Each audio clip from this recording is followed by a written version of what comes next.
자, 오늘은 무신정변에 관련된 이야기를 해보겠습니다. 자, 목차는 무신정변이 어떤 사건인지, 그리고 무신정변 끝에 최종적으로 권력을 잡았던 최씨 무신정권 이야기 간단하게 해보고, 그리고 이때 사회 모습은 어땠는지, 그런데 제목 자체가 사회적 동요와 저항이었기 때문에 백성들의 삶이 그리 편하지 않았다는 걸 짐작할 수 있습니다. 하나씩 살펴보겠습니다. 자, 먼저 무신정변입니다. 우리 직전에 배웠던 이자겸의 난과 묘청의 서경천도 운동으로 왕실의 권위가 매우 추락을 했었죠. 이 무렵에 인종의 뒤를 이어서 왕위에 올랐던 게 바로 의종이라는 왕인데요.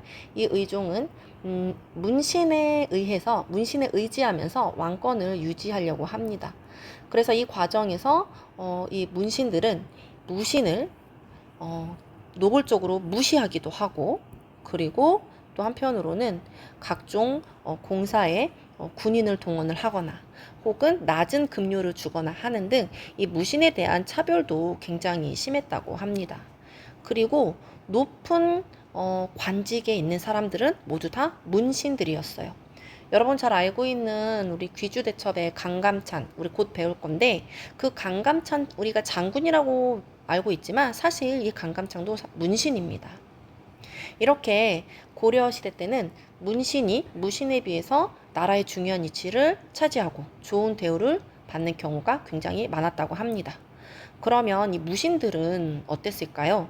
이런 나라 구조에 불만이 되게 많았겠죠. 고려 무신들의 분노는 점점점 쌓여갑니다. 그러다 결국 이 고려 무신들의 분노가 터지는 사건이 이 의종 때 발생을 하게 되는 것이죠. 이 고려 의종은 술 마시고 노는 거를 굉장히 좋아했다고 합니다.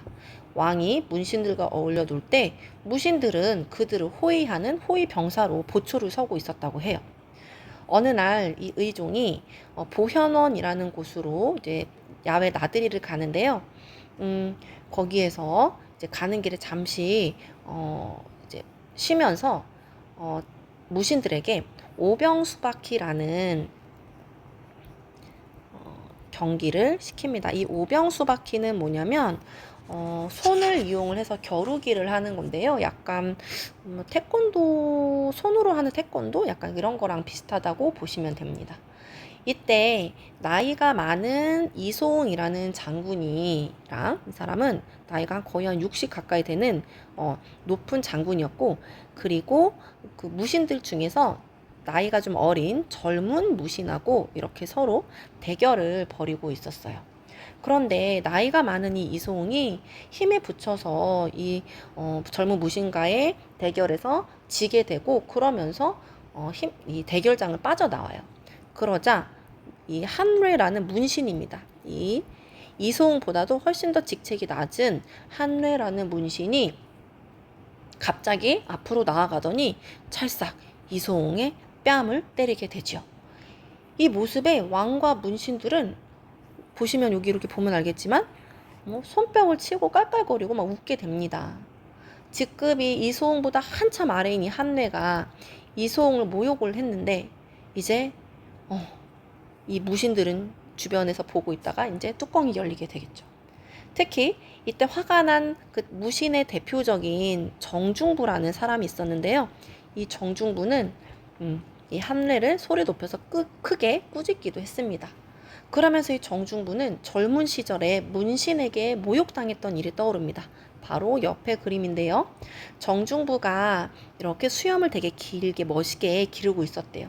당시 고려에서는 수염을 기르고 이게 되게 권위를 상징하는 의미 있는 그런 부위였다고 합니다. 그런데 이 정중부가, 이 무신 정중부, 이 정중부가 아끼는 수염을 젊은 문신 김돈중이라는 사람이 있었는데, 이 사람이 이렇게 촛불로 가져가서 수염을 태워버려요. 화가 난 정중부가 김도중의 뺨을 한 대 때리게 됩니다. 그러자 이 김돈중이 아버지를 찾아가서 이르게 되는데요. 이 사람의 아버지가 누구냐면 바로 우리가 직전 시간에 얘기했던 문신의 대표적인 김부식입니다. 이 당시에 이 김부식은요, 대표적인 그 문벌 귀족으로 굉장히 위세가 대단했습니다. 결국 이 정중부는 수염이 탄 거는 이 사람인데 김돈중 문신을 때렸다는 이유로 오히려 이 정중부가 처벌을 받게 됩니다. 그러면서 이 문신에 대한 정중부의 분노는 이제 커져갔고 그게 바로 이 다시 여기로 와서 이 한내의 행동에 이제 폭발을 하게 되는 거죠. 그리고 나서 결국에 이 오랫동안 치밀한 계획을 세우며 때를 기다리던 이 정중부 그리고 또 하나 이의방이라는 사람 둘 다 무신입니다. 무신. 이 사람들은 왕이 지금 보현원으로 가는 중이었었잖아요.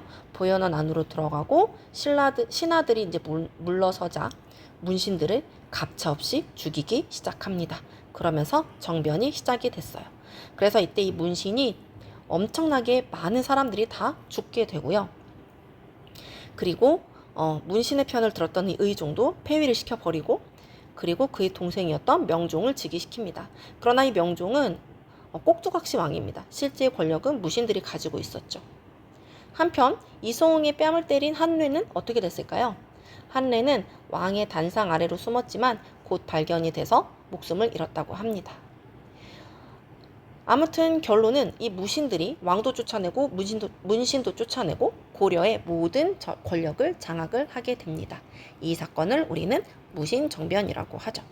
결과 보시면 문벌 사회가 붕괴가 됐고 무신 정권이 수립되었다 이렇게 보시면 되고요. 그리고 이때 중방이라는 무신들이 기구를 만들어서 여기에서 나라의 중요한 일을 결정하는 최고 권력 기구가 됩니다.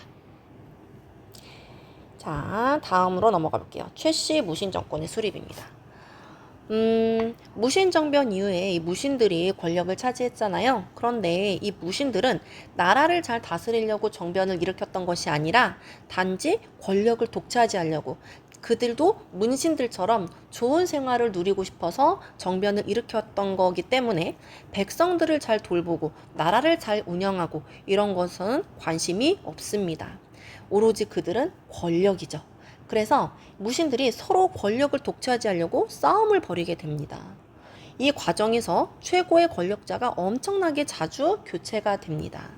자, 잠깐 표를 보시면 이의방, 정중부, 경대승, 이의민 이 순서대로 지금 계속 권력의 그 중심이 바뀌고 있다고 보시면 돼요. 그러다가 결국에는 이 최충헌이라는 사람이 권력을 잡게 되고 이후부터는 이 최씨 정권이 4대에 걸쳐서 60년간 최충헌 이후에 4대에 걸쳐서 60년간 권력을 유지를 하게 됩니다. 이 최충헌은 교정동암이라는 기구를 만들어서 막강한 권력을 행사를 하는데요. 여기에서 국가의 중요한 정책을 결정을 하게 됩니다. 그리고 정방이라는 기구를 그의 아들인 최후가 설치를 하게 되는데 이 정방은 최후의 집에 안에 있었다고 합니다. 그리고 이 기관에서는 나라 관리의 그 인사행정, 관리들을 자기 마음대로 휘두르면서 행정 업무를 담당을 했다고 하고요. 그리고 이 최씨 정권을 지켜주는 사병 집단, 사는 개인 병사, 호위 병사를 얘기를 합니다. 호위 병사 대표적으로 도방과 삼별초가 있습니다.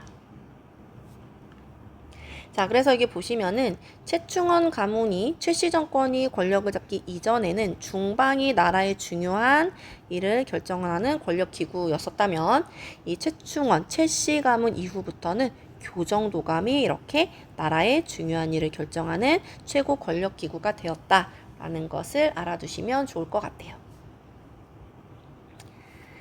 자, 아까도 얘기했듯이 이 무신들은 백성들을 돌보는 데는 관심이 없습니다. 오히려 그들 간의 권력 다툼으로 인해서 지방 통제력이 약화가 되고 그러자 지방에 있던 귀족들은 백성 수탈을 심화하게 되죠. 강화하게 됩니다. 한편 이 외에도 무신은 과거 시험에 무관을 뽑는 시험이 없었죠. 그래서 낮은 계급의 사람이더라도 이 당시에 특히 무신이 집권을 할 때는 싸움을 좀 잘하면은 출세하는 일이 있었대요. 그래서 하층민들 중에서도 싸움을 잘해서 출세하는 일이 많이 생겨났고 그러자 아래쪽에 있었던 하층민들이 우리도 신분 상승을 할 수 있어 라는 기대감이 커지게 되었다고 합니다. 자, 결국 이 백성들이 살기가 어려워지자 농민과 천민들은 저항운동을 벌이게 되는데요. 대표적으로 망이 망소이의 난이 대표적입니다. 이 망이 망소이는요, 형제관계라는 얘기가 있기도 하고, 그리고 이게 본명이 아니라는 얘기도 있긴 한데, 뭐 그게 중요한 게 아니라, 이 망이와 망소이가 난을 일으켰을 때는 한때 충청도 일대를 점령할 정도로 규모가 굉장히 컸다고 합니다.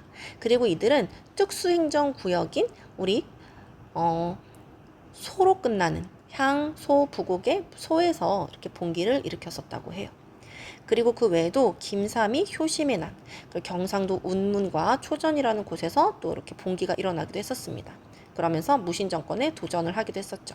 자, 그런데 이 앞서서 선생님이 이제 빨간색으로 해놓은 것은 당시에 이제 백성 수탈과 관련해서 농민 봉기가 일어났다면 이 만적은 성격이 좀 달랐어요.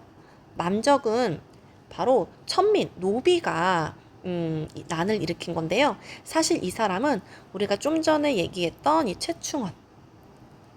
최충원의 노비였습니다. 개인의 노비, 산노비라고 부르는데 노비였어요.